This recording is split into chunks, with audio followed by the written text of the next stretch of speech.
novamente aqui, a gente se encontrando nas nossas lives, né? Durante a semana a gente divulgou para vocês que a gente ia conversar hoje sobre o marco regulatório da educação à distância. Então eu vou aguardar aí um pessoal um pouco chegar para a gente começar a conversar sobre esse tema, que é muito importante, né? Dentro da educação à distância, foi um marco mesmo. As pessoas estão muito felizes, algumas estão numa controvérsia com relação a esse assunto do marco regulatório, mas é importante que a gente converse porque a gente trabalha com essa área exclusivamente no bastidor da educação à distância, então logicamente a gente tem que estar por dentro de tudo que está acontecendo, então é mais no sentido de atualizar todo esse pessoal aí que está interessado, né, em trabalhar com educação à distância, tanto em nível de operação como em nível de gestão de pessoas também, que estão buscando se desenvolver e ter esse conhecimento mais aprofundado do que é esse marco regulatório. Então, o que a gente vai conversar hoje? Justamente sobre esse decreto de 9.057, do dia 25 de maio de 2017, que é o marco regulatório da EAD, em que o MEC reconhece, né, a modalidade da educação à distância como uma modalidade independente da modalidade como ela era credenciada anteriormente. E também a gente vai conversar na sequência as possibilidades de mercado para o designer instrucional que trabalha diretamente no bastidor dessa questão toda da educação à distância, tanto em termos operacionais como em termos de gestão. Então vamos lá. Bom, para quem não conhece ainda, o marco regulatório da educação à distância, já existe uma legislação da educação à distância que rege algumas cláusulas, algumas questões em termos de polos, em termos de quem pode ou não se credenciar, quem pode ou não desenvolver a educação à distância, enfim. Então, essa legislação pertinente, ela já existe uma legislação e, mediante essa legislação, foi se discutindo nos últimos 3 anos tornar independente essa modalidade de ensino, porque, queira ou não, já existe há muito tempo aí no Brasil e muitas empresas já lançaram mão dessa modalidade para poder oferecer cursos em nível de extensão, em nível de pós-graduação, em nível de graduação, e aí a mais difícil de todas em nível de pós-graduação estricto sensu, que são os mestrados e doutorados, tá? Então, quais instituições hoje elas podem se credenciar para a educação à distância? Diante do marco regulatório desse decreto, inicialmente o governo liberou o credenciamento para instituições de ensino superior e também para a educação básica. Porém, na segunda-feira, na mesma sexta-feira à noite, mas saiu na segunda-feira, a revogação dessa lei, desse decreto, para a educação básica, eles voltaram atrás. Então, na educação básica, a EAD ela ia ser aplicada ali no ensino fundamental, no final do ensino fundamental, no 6º e 9º ano. Porém, com todas essas reformas que a gente teve em relação ao sistema educacional brasileiro, de competências, avaliações por competências, escolher o curso, né? Então, eles resolveram voltar atrás com relação à educação básica. Então, ficou-se decidido que a modalidade, o reconhecimento, o MEC reconheceria, então, as instituições de ensino superior, tá? São essas instituições que já prevêem em contrato cursos de graduação, tá? Então, instituições que hoje não são credenciadas para EAD podem agora entrar com processo e se credenciar, tá? Para que serve essa regulamentação? Para que serve esse decreto no final, né? Por questões básicas de promover a igualdade, no sentido de que já existia no Brasil já existe no Brasil, no mundo, né, uma formatação de contratação de pessoas que estudem no online e também no presencial. Então, antigamente existia um estigma das pessoas que estudavam pela modalidade online, que entendia-se que não tinham conhecimento suficiente ou conhecimento abrangente de campo, experiencial, para poder ser contratado para algumas funções. Isso acabou, né, gente? Então, a gente sabe que hoje esse marco também atende essa questão de promover a igualdade no momento da contratação, acabar com esse estigma de que aluno de curso online não é um aluno competente, bem pelo contrário.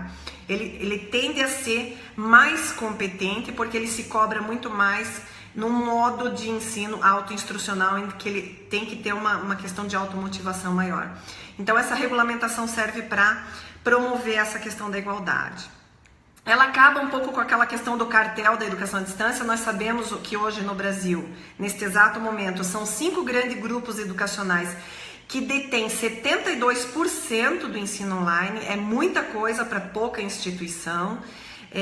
O CAD já, inclusive, já destituiu, ele já não está liberando a aprovação da compra da Croton pela Estácio, por exemplo. Então, está tudo em andamento, está tudo parado, porque sabe-se que existe aí um cartel da educação à distância e estão na mão de poucos grupos, que são 5. Não vou citar nomes, logicamente, mas a gente sabe quais são, né? Então, a regulamentação serve para acabar com esse cartel, né? E disponibilizar credenciamento para instituições menores, para outras instituições que estejam em regiões díspares, diferentes, em regiões mais longe, que tem que trabalhar a questão do conteúdo mais regionalizado, trabalhar um pouco mais a cultura daquele local. Então, promover essa educação cultural mais aproximada. Então, é interessante que essas menores, que as outras instituições também tenham o mesmo direito de oferecer cursos nessa modalidade, para trabalhar também essa questão da regionalização da instrução.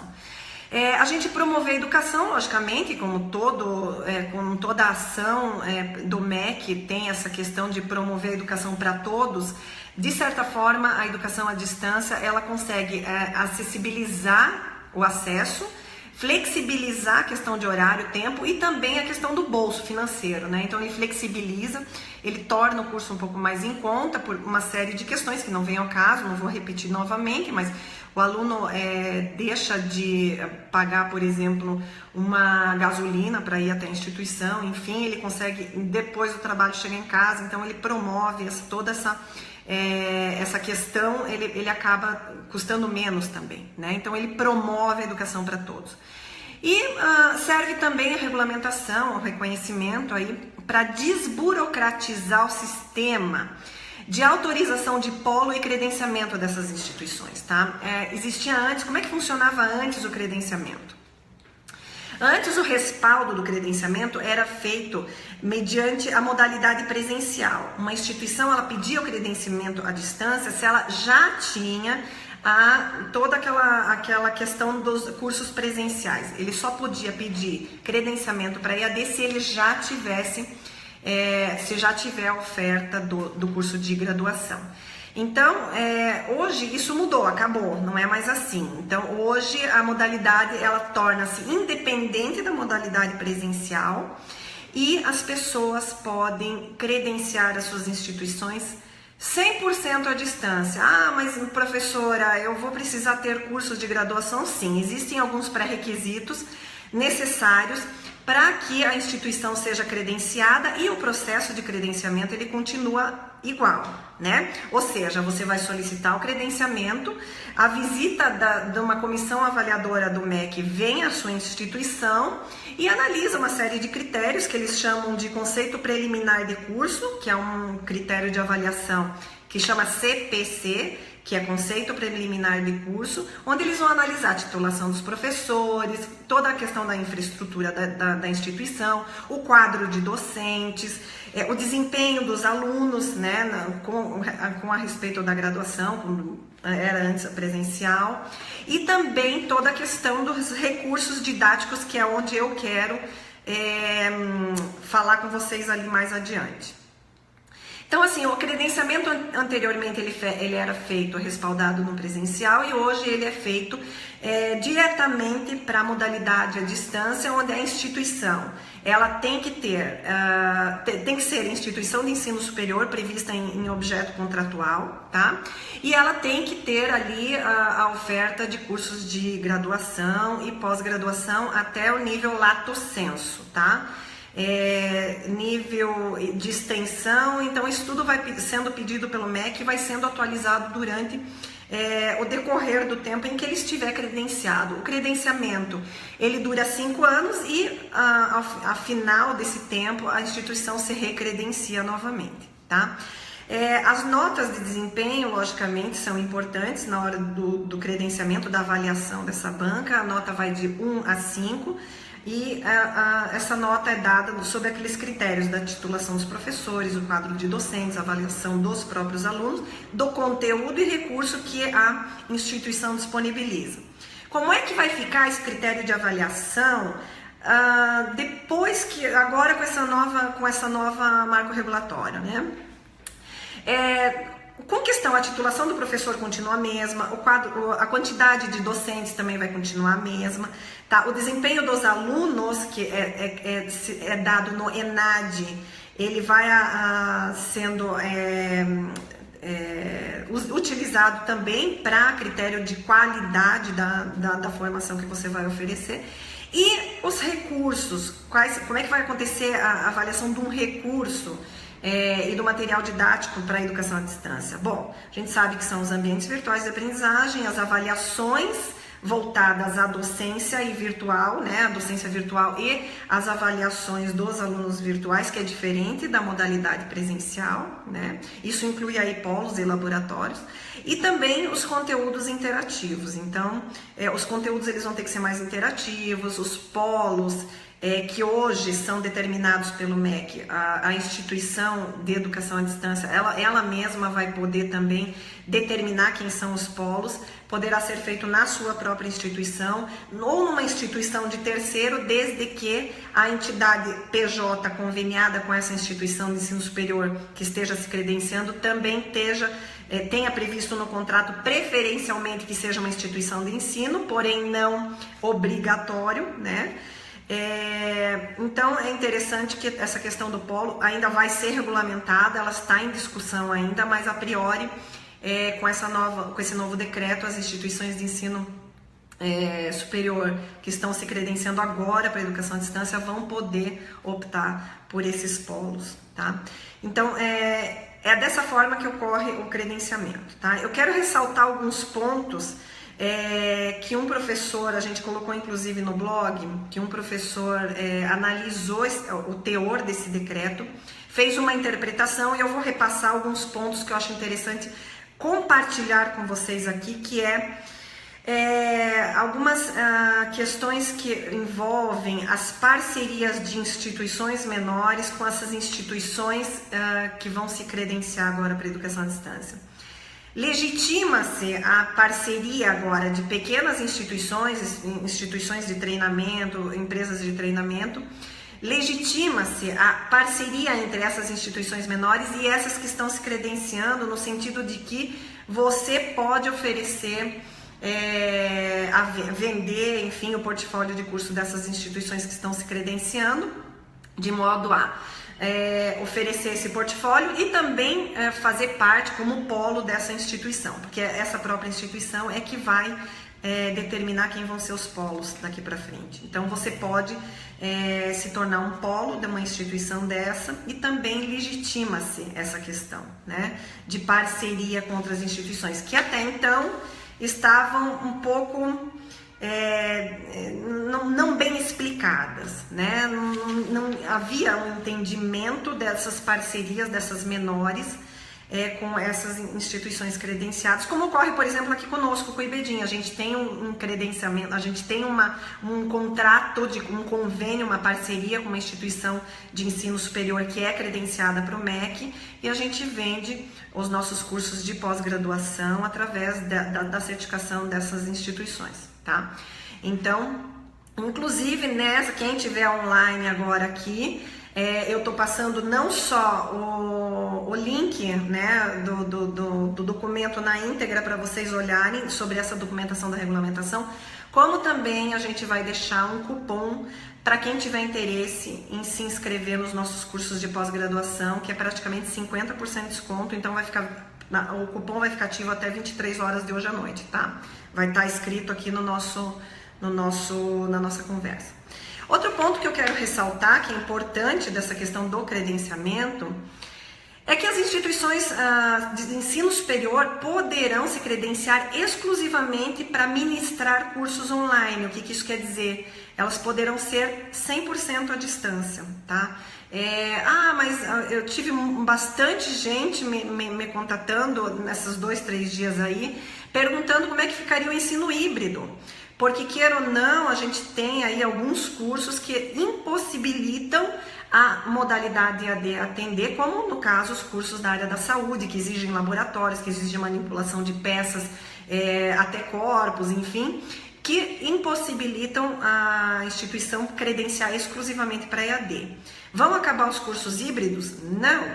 Se a sua instituição tiver interesse em desenvolver cursos, por exemplo, na área da administração, da humanas, enfim, existe a possibilidade de você escolher um portfólio de cursos que seja atendido exclusivamente para educação à distância, para o virtual, porque não necessariamente na questão da avaliação o MEC não exige ali laboratório, né? Por exemplo, o curso da pedagogia, a gente sabe que prevê-se que existe ali uma questão de aulas de laboratório, em que hoje algumas instituições optaram por fazer isso virtualmente, com algumas peças, alguns recursos didáticos virtuais, que automaticamente fazem com que o aluno entenda, como se ele estivesse dentro do laboratório, aquele percurso acadêmico, onde ele pode experimentar sem estar presente. Outras instituições, como se tem outras lives nossas, que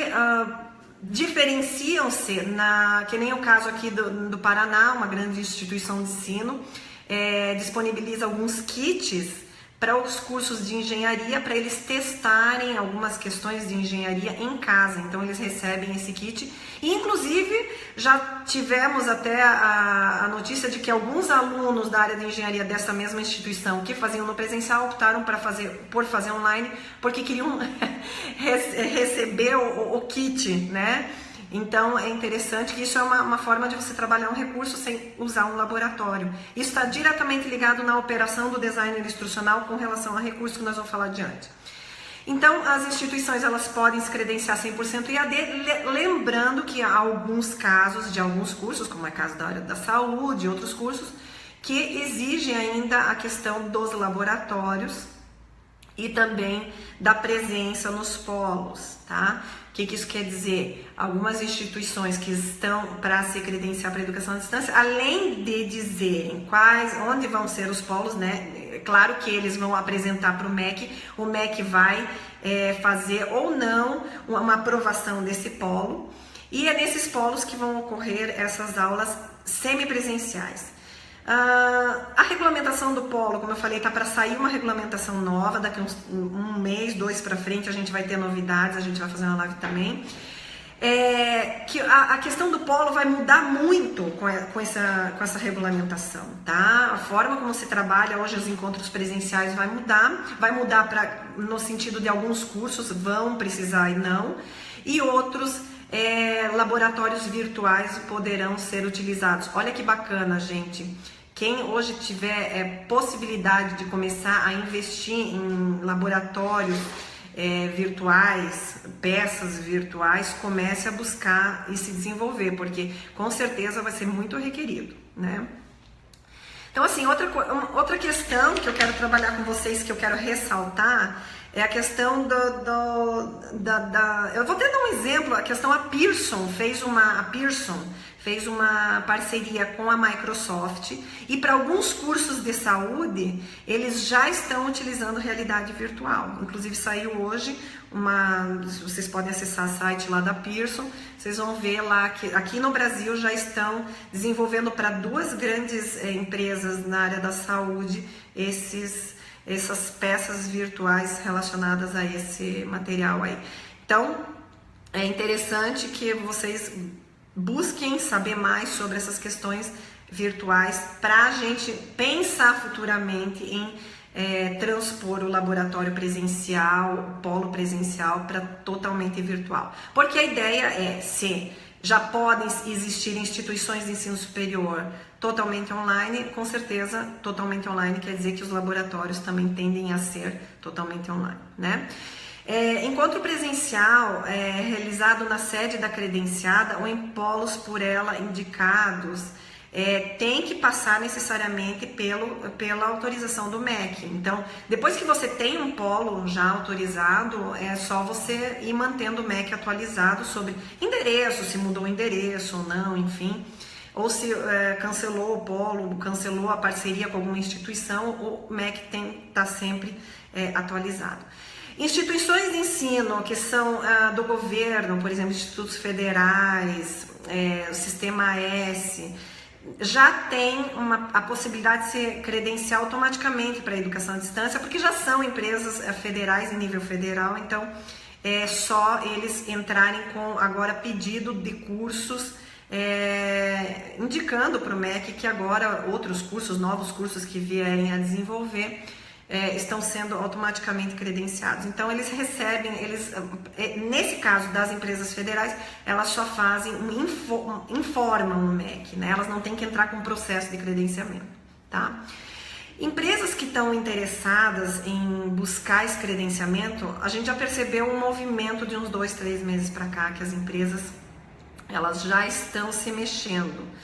Faculdades privadas, menores, já estão buscando desenvolver sua equipe interna para produção didática que vai ser intensa. Não existe possibilidade de você trabalhar isso só com uma equipe. Toda a equipe docente dos professores tem que se reatualizar, tá? O que isso quer dizer? Os professores têm que estar por dentro do que está acontecendo, novas tecnologias para poder aplicar isso em sala de aula. Num futuro próximo ano, 2 anos, que é o tempo que leva para uma instituição se credenciar do zero hoje, uma que está começando hoje, leva 2 anos o processo. É o tempo de solicitar o credenciamento, da banca aí analisar toda a comissão, analisar todo o processo da sua escola e aí liberar ou não credenciamento, levam 2 anos, tá, gente?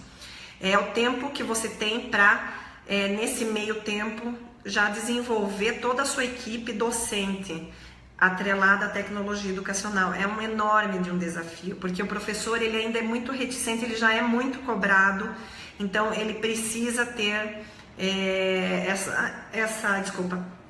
essa competência para desenvolver.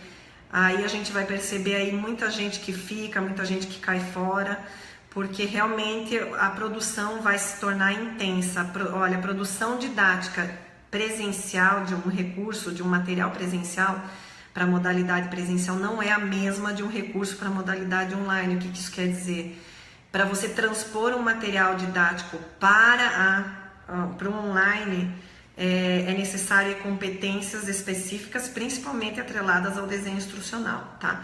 Tanto a questão de metodologia, como a questão de gestão de equipes e processos, prazos, como também a questão docente, de acompanhamento do próprio aluno. Isso quer dizer, o docente se reestruturando no sentido tecnológico, tendo que revalidar muito material didático, revalidar avaliações, que para o ambiente virtual é bem diferente do ambiente presencial. Avaliar um aluno presencialmente é praticamente o oposto do que avaliar um aluno online. Então existe aí toda essa atualização desses professores. Bom, eu não vou entrar muito no mérito do que é o marco regulatório, mas as principais mudanças são essas. As instituições agora podem se credenciar exclusivamente para a educação à distância, abre-se essa possibilidade. O processo desburocratizou, a tendência é se tornar mais fácil você credenciar a sua instituição, fácil no sentido de buscar agora esse desafio de trabalhar toda a equipe docente e, de fato, organizar a tua instituição, né? E a questão dos polos, né, que a gente não precisa mais que sejam polos que o MEC estabeleça, enfim, existia toda uma dificuldade, né, para a implementação desses polos, dificuldades em nível tecnológico e também em nível estrutural. Exigia-se da instituição uma certa tecnologia que não eram todas as instituições, né? A gente passou por um processo de cancelamento de muitos credenciamentos, uns 2, 3 anos atrás, praticamente cancelaram-se todos os processos e agora estão se retornando novamente, né, com esse novo decreto. Esse decreto tem volta? Não tem. Existem aí algumas ações de algumas instituições grandes que já se colocaram para derrubar o tal do decreto, mas não existe mais, gente. É claro que é do interesse das grandes continuarem monopolizando o mercado, porém existe essa necessidade de se educar mais pessoas de uma forma mais regionalizada, e esse marco, que realmente é um marco, e para nossa área foi um sucesso, né? Foi uma notícia maravilhosa, que realmente, quem sabe agora a gente vai poder disponibilizar, acessibilizar a educação para todos. Bom, isso é o marco, tá? Eu quero conversar a segunda parte agora, é onde entra o designer instrucional nessa história toda. É óbvio, né, gente? Torna-se óbvio. O designer instrucional é o profissional que atua no bastidor da educação à distância. Ele não trabalha só com materiais para metodologia online, tá, gente? O designer instrucional trabalha para qualquer tipo de desenvolvimento de instrução. Seja um manual de uma geladeira, vai montar um manual para uma geladeira para uma empresa, até você disponibilizar aí recursos para a área acadêmica, então corporativo, acadêmico, enfim. Mas nós vamos falar estritamente do online. Abre-se um mercado, né? Expandiu-se a perspectiva para o designer instrucional, no sentido de, hoje, as instituições de ensino que pedem o credenciamento são elas que vão ter que desenvolver, fica na condição delas desenvolverem internamente todas seus materiais didáticos, todas os seus recursos, tá? Isso, mesmo que tenha uma parceria com outra instituição, é desta instituição credenciada que deve se partir todas essas ações, tá? Mesmo porque é essa credenciada que vai certificar o aluno lá na frente. Então, é dentro dessas instituições acadêmicas que vão se abrir oportunidades para o designer instrucional atuar como freelancer ou como contratado, tá? Como eu falei já em outras palestras, o freelancer, a gente tem um mercado desregulamentado, não existe uma parametrização, se parametriza na área acadêmica o salário de um supervisor orientador educacional, a média salarial chega a R$ 6.500, eu falo assim 5 porque acaba jogando um pouco para baixo, mas existe a possibilidade das empresas começarem a buscar primeiro, os profissionais consultores para credenciamento da EAD, tá? Eu tive 2 pessoas que procuraram o IBEDIN já para saber quem que faz esse credenciamento. Então, buscar primeiro esse profissional, que é o consultor da educação à distância, que vai credenciar. Por isso que é importante, quem tem pós-graduação na área de DI, buscar esse conhecimento mais aprofundado, porque acabam sendo contratados os especialistas na área, né? Então, o designer instrucional, ele entra diretamente na questão operacional lá dentro, tanto na questão de transposição de todo esse material, dos recursos, a adaptação metodológica, a indicação de novos recursos para essas instituições, deixar ela no jeito para que essa banca venha, faça essa avaliação, porque quando a banca vier analisar, ela já tem que analisar ali um ambiente virtual de aprendizagem, já vai analisar um percurso didático, já vai analisar a competência que esse professor tem na área tecnológica, vai ter que ser comprovado isso. Então é importante que esses professores tenham esse conhecimento em currículo, tá? Então, o DI, ele entra na área operacional e na área de gestão, né, gente? Gerir um grupo de pessoas que são atreladas estritamente para a educação à distância é diferente de você gerir uma equipe que está acostumada a trabalhar para o presencial, tá?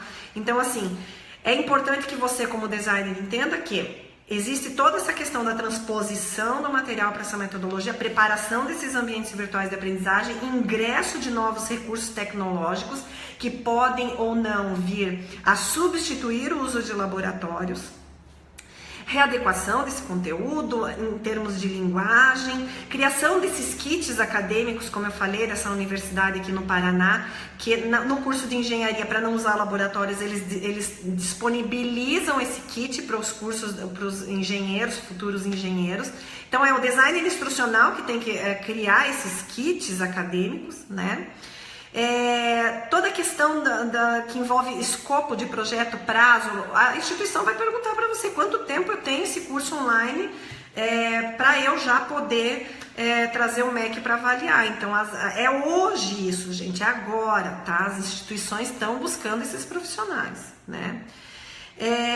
Desenhar essas microinstruções e aí toda aquela questão docente, didática do próprio professor online, que usar aquele analytics, analisar o percurso dos alunos, que é um futuro, né? Para frente disso, uma vez credenciado.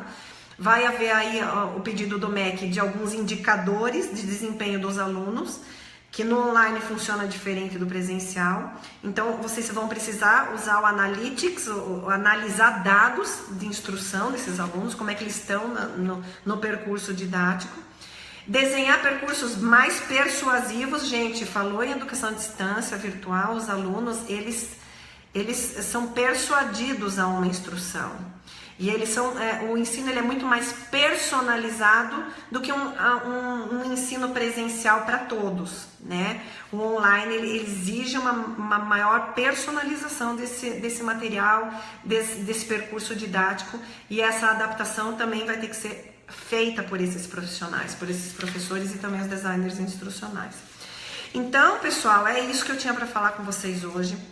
É um desafio enorme. As instituições já estão correndo por debaixo dos panos aí para buscar esses profissionais.